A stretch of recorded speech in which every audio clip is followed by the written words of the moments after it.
సహోదరి సహోదరులారా, దేవుని వాక్యము పరిశుద్ధ గ్రంథమైన బైబిల్లో ఈ మాట రాయబడి ఉన్నదండి.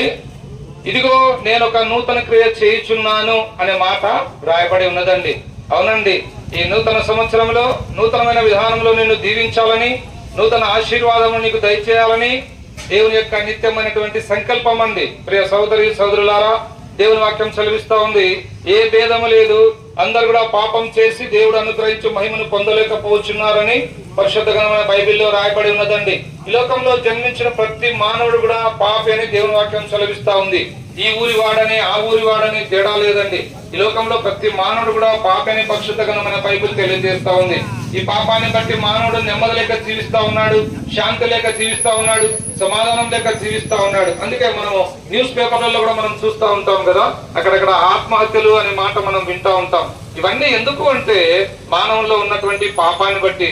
ఈ మాటలు వింటున్నటువంటి సహోదరి సహోదరుడా, ఈ పాపాన్ని తీసివేయడానికి యేసుక్రీస్తు ప్రభుల వారు 2024 సంవత్సరముల క్రితం ఈ ప్రపంచానికి మధ్యస్థానమైన యెరూషలేము పట్టణంలో బెత్లెహేము అనే చిన్న నగరంలో యేసు ప్రభుగా ఆయన అవతరించినాడు. ఈ లోకంలో యేసు ప్రభుల వారు ఎన్నో గొప్ప అద్భుతాలు చేసినాడు. కుంటి వారికి కాళ్ళు ఇచ్చినాడు, గుడ్డి వారికి చూపించినాడు, మూగవారికి మాటలు ఇచ్చినాడు, అనేకమైనటువంటి రోగులను స్వస్థపరిచినాడు, అనేకమైనటువంటి దయాలను వెళ్ళగొట్టినాడు, చనిపోయిన మానవుని కూడా తిరిగి లేపగలిగినాడు. ప్రియ సోదరి సోదరుడా, పాపంలో ఉన్నటువంటి మానవుణ్ణి పాపం నుంచి విడిపించాలని, మానవుని జీవితంలో సంతోషం ఇవ్వాలని యేసు క్రీస్తు ప్రభుల వారు తాను శిలువకు అప్పగించుకున్నాడు. మనం తలతో చేసిన పాపముల కొరకు యేసు ప్రభు తలకు ముళ్ళ కిరీటం పెట్టబడింది. మనం చేతులతో చేసిన పాపముల కొరకు యేసు ప్రభు చేతులలో మేకులు, కాళ్ళలో శీలలు, ఆయన వీపంతా చారాలుగా దున్నబడింది.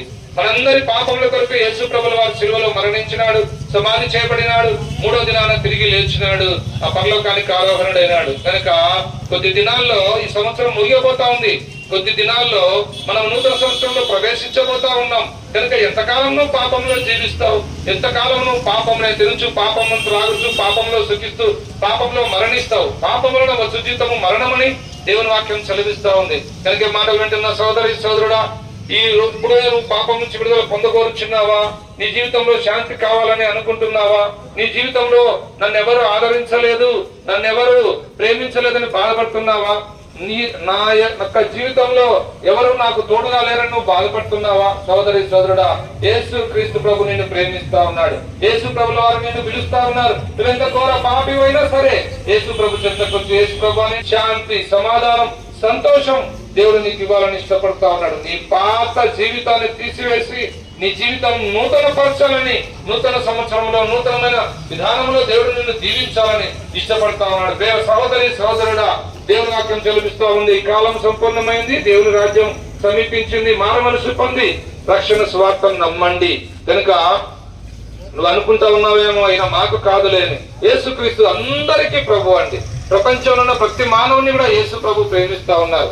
కనుక ఈ ఉదయకాల సమయంలో మేము మీ మధ్యకు వచ్చి యేసుక్రీస్తు నామములో మేము మిమ్మల్ని ప్రతిమాలే విషయం ఒకే ఒకటి, ఆయన నిన్ను రక్షించడానికి ఈ లోకానికి దిగి వచ్చిన నీ రక్షకుడు, లోక రక్షకుడు, జగత్ రక్షకుడు.